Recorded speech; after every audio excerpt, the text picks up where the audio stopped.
So we have a new episode of Legends and Leaders, and it's great to have Manik here.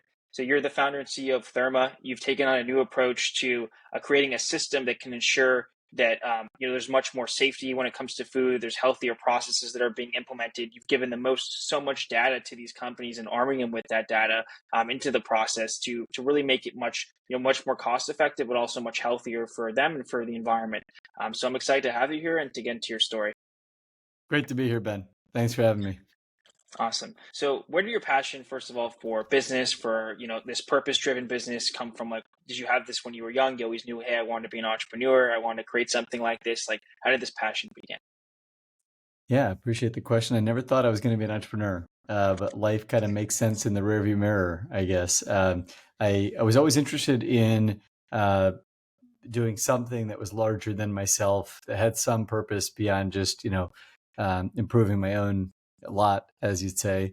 I think the kind of impetus to do something around service and social impact came from the family values I grew up with. Everyone kind of, is a product to some degree, either of their reacting to or embracing their upbringing, or a little bit of both.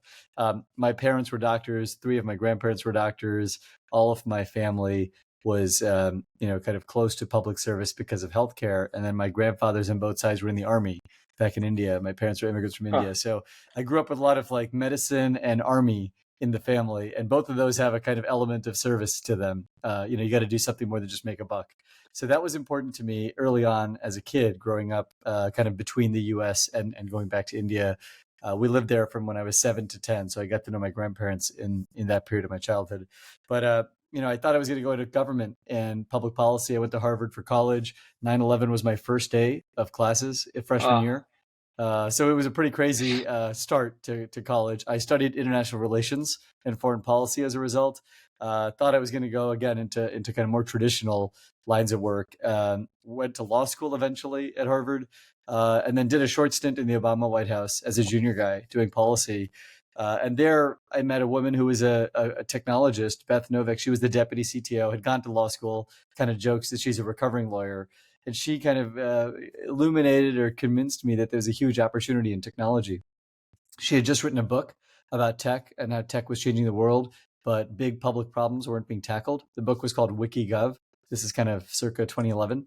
huh. And I read the book and I thought, wow, that's kind of a pretty powerful point, that technology is changing how we live, dine, date, and socialize, but these big problems are kind of still, unaddressed. And so I got into technology, trying to build tech for good. And started out in civic tech. I joined Beth. We started a center at NYU and MIT called the Gov Lab to work on tech for problems around governance, sustainability, public safety. That's how I became an entrepreneur initially. A few years later, I started down the path as a solo entrepreneur and got into the food supply. I went back home to visit my parents one winter, was talking to family friends. I grew up in a small ag town called Fresno in the Central Valley of Huh. California, kind of halfway between LA and San Francisco. I knew a lot of growers and distributors in the food industry, and just family friends. And what they were saying was, look, you know, Silicon Valley is only an hour away from San Joaquin Valley, but no one comes over the mountains to talk to us. So we're all using tech from the 1950s over here. And that was pretty powerful. I thought, oh, wow, can't believe this. Food is such a big industry. How is it so old school? How is it so antiquated? And that's how I got into tech, kind of around the farm to fork opportunity. Hmm. So So that's Manik, the path. how did you identify specifically the opportunity for Therma? Like, what was it in the early stages? Like, what was the first type of product, and why this avenue initially?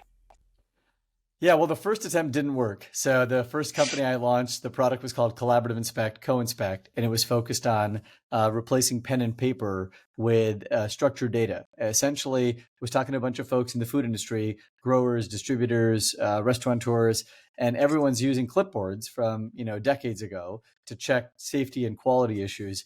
And what we discovered was we were replacing that with a mobile app, which sounds good. And people would say, oh, yeah, I would love to use your mobile app. But then when you looked at the user behavior, there wasn't a lot of adoption. It was really hard to grow revenue. And so we got that product to about 5,000 locations over 3 years, 2016 to 2019, but it was super hard to get Huh. adoption.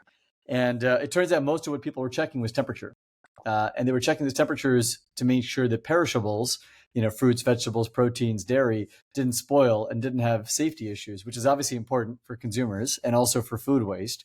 and then for business bottom line. But we were making the work harder with a mobile app. We actually required people to check stuff in a specific location with photos and timestamped. And so that actually is a lot harder than just on a paper clipboard. The idea for Therma came out of talking to users and trying to figure out ways to improve that first product. And what we realized that it was that a better way of solving the problem was just to automate it entirely with sensors. And so in 2020, we launched a second product called Therma. Therma is short for temperature, humidity, energy, remote monitoring application. And the idea was to use sensors and IoT to get this data out of the refrigeration environments without having to have people check it 4 to 8 times a day. Turned out to be much better and much more aligned. And that product took off. That's the story. So how did you go and get like your first restaurant for this? Was it just you already had ones you were working with, and like, what did you kind of say to them to convince them to use the product? Yeah, well, we were fortunate because we had an installed base of customers from our co-inspect, a legacy product. And so we had, a few thousand locations that were using that product. They were the testing ground that we did early, customer and user, development with. So we had folks that were saying, hey, we like you. We think this area you're working on around technology for the back of house is useful, but we don't love the way you solved it. And so when we launched Therma, they wouldn't say that. It was more in their users constantly complained about the product and owners didn't want to expand. But when we launched Therma early on, we saw the adoption was just massive. It was basically much faster, much easier. People were saying, "Oh, I want this in every location yesterday." And so the kind of early, kind of signs of product market fit came from watching how users and customers to our legacy product reacted to the new product. That was Q1 of 2020. And so we decided to kind of raise a round of capital around that time. We had some term sheets in February of 20, only to hit a wall a few weeks later because COVID-19 unfolded in early March. And so we almost went over the edge. We almost ran out of money. We were down to a few weeks of runway at that point. But I can tell you more about that part of the journey afterwards. But that was the early days. Right.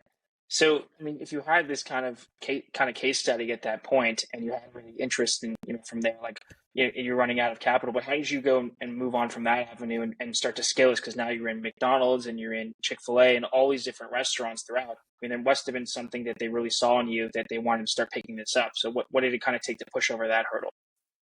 Yeah, I think that the signs that the product had legs came from the user, kind of adoption curve, and the fact that people were pulling, not being pushed into deploying this. It was a much more pull than push kind of motion.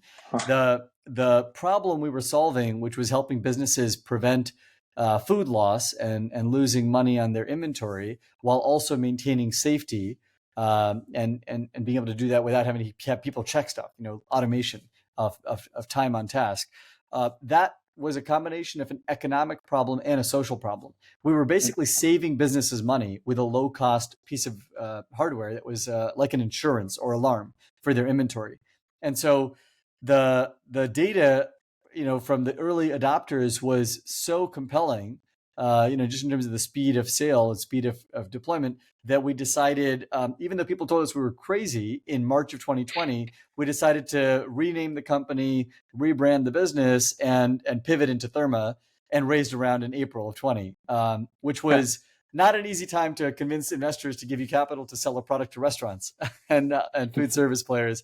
But we actually did really well despite the pandemic. A lot of locations were shut temporarily or kind of, unpredictably because of public health guidelines and mandates. And so owners and operators needed more visibility than ever into what was going on when their stores were being shut, indefinitely. And also because there were fewer people working, a lot of labor cuts were made and a lot of staffing, shortages happened, or staffing shortfalls happened to save money. They needed more automation. They had fewer people checking this stuff and they didn't want to lose product. And so we actually did really well because I think we provided value to business owners and operators. On top of that, we happened to be solving the problem in a way that was good for the planet and good for society by reducing food waste and reducing issues around safety. That's good for the planet and for human health. But that was definitely the kind of the externality, if you will, the extra impact. The way we were selling was really around ROI. And so we tripled in 2020 and 2021. We had 2 really big years early on, and that opened up more ground, which we've been building on. So, there's a lot of different businesses out there that are mission based, right? I mean, even I'm in the footwear space. Tom's was donating a pair, and there's mission based businesses. That's been a big selling point for people. You went at it with a different angle where it's really economic focused, and then there is this mission with it. Like, do you think that that's just the best angle generally to go at something like this with, and to have that approach instead of this is better for society, and then you should use it? Like, and why do you think that this is? Do you think this has just come out of necessity that this is the approach you've had, because you could have went a different avenue? Yeah, I think it's that topic around how to do good and do well is something I've been grappling with for my entire career. I guess the last 20 years. One of the things that I really started to appreciate as a technology company and as an entrepreneur in kind of the for-profit space is that it's much more effective and much more powerful to marry social impact to some type of uh, you know, economic impact or kind of a narrow kind of private investment decision that can also have positive public benefits is a much easier way to grow a product, versus say other ways of making change happen, like advocacy, activism, legislation, regulation. Those are tools in the toolkit to kind of get people to do something you think is good for them or good for the society. But with a product, you're really asking people to adopt something and put their time and sometimes their money behind it. And so I think when you do that, you really need to solve a problem in a way that users resonate and feel they're getting real value out of. That was a mistake we made with the previous version with CoInspect. We tried to get people to do the right thing, but it was actually harder for them day to day.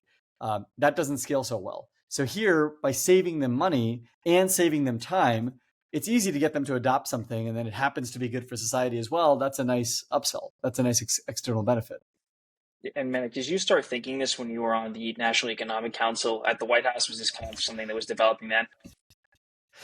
The idea came out of the conversations around, folks I was talking to in DC. I met my co-founder at the GovLab when we were in DC together. Beth was basically a kind of a civic technologist, if you will. And, we started this center trying to build tech for good and funding and seeding early stage products. The challenge was you couldn't get people to adopt at scale a lot of those products because of the incentive misalignment. Again, you want people to do the right thing, but if it makes their life harder or doesn't deliver immediate value, it's very hard to drive adoption.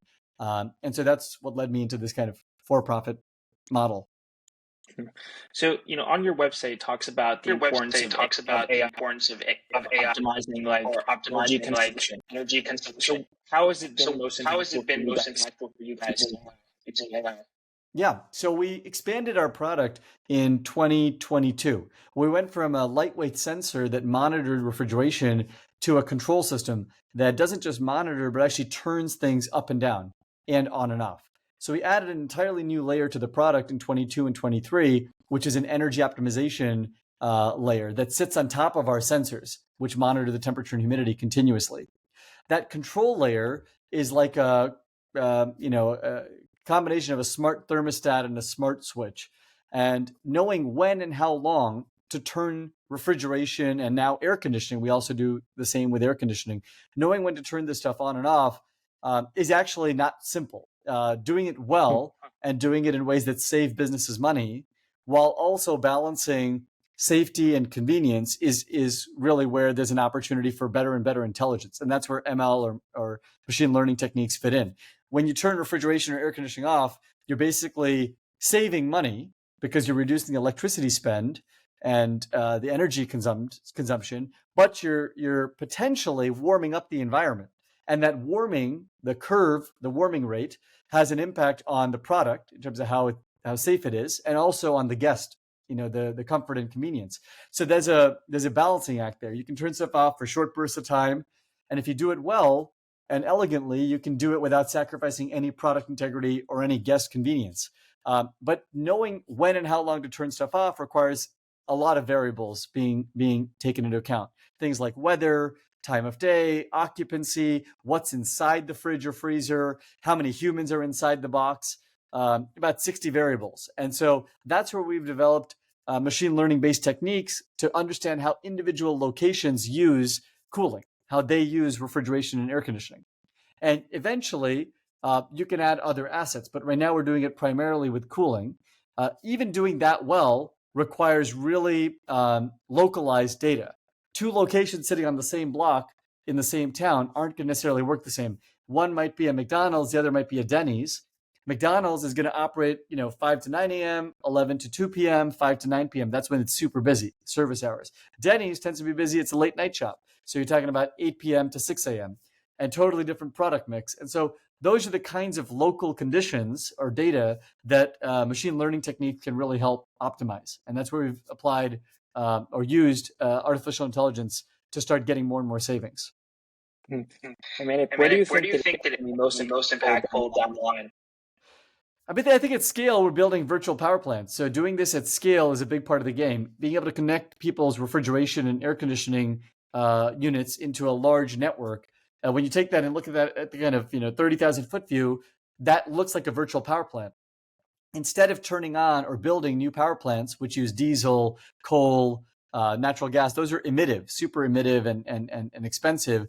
Using existing equipment and assets and just using intelligence and controls to turn things up and down and on and off is a way to reduce energy bills and provide extra power back to the grids. And I think that opportunity is really what excites us, being able to build a virtual power plant with cooling. Virtual power is critical because we need to get more and more electricity, onto the grids. In order to avoid having to burn, as I joke, we're moving from burning dinosaurs, fossil fuels, to harnessing the power of the sun, wind, and water. Well, the sun, wind, and water can be part of the electricity grid, but that means you need a lot more electricity supply available. And right now, demand is much greater than supply, almost 3x greater in the US alone. So we need more, virtual power along with more energy efficiency and more generation in order to kind of move from fossil fuels to clean energy. That's all part of the mission, which is to reduce emissions while also saving businesses money. In terms of new products, have you thought about maybe avenues you would go in, and what would some of those be?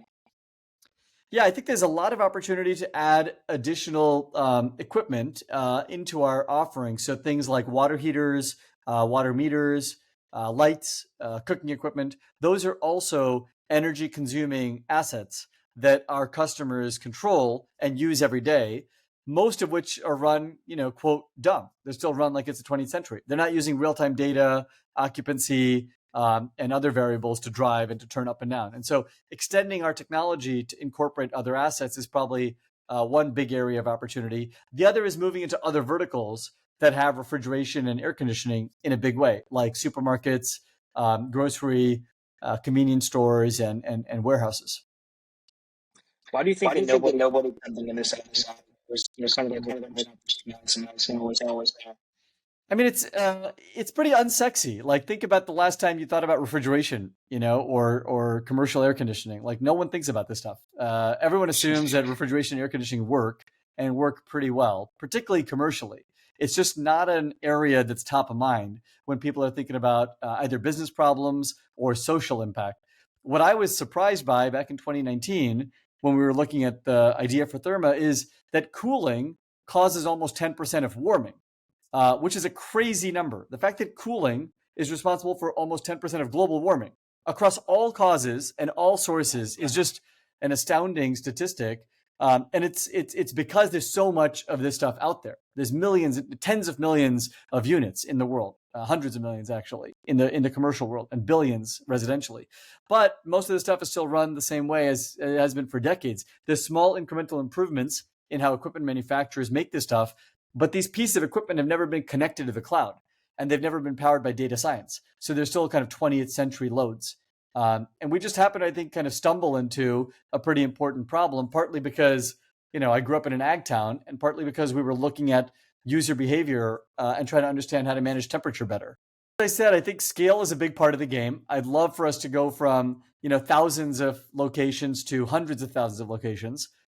Even that would only be a fraction of the opportunity. There's tens of millions of locations globally that have these pieces of equipment in them. So even if we got to 100x the scale we're at today, it'd still be a small, sliver of the possibility. I'd love for us to measure our emissions even more tightly and be able to do more for customers, whether it's being able to monetize or market their emissions reduction, through downstream platforms like carbon trading, or being able to provide better data to their guests and say, hey, look, we're actually doing the right thing here. We're adopting green initiatives. This is the right thing for consumers and the planet.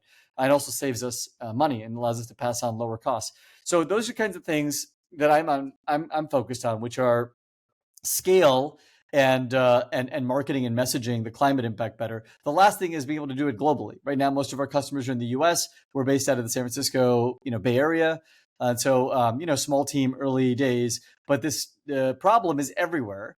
It's a worldwide opportunity, and so I'd love to see us get into more countries, particularly areas that don't have the same industrial economic development and that are still developing.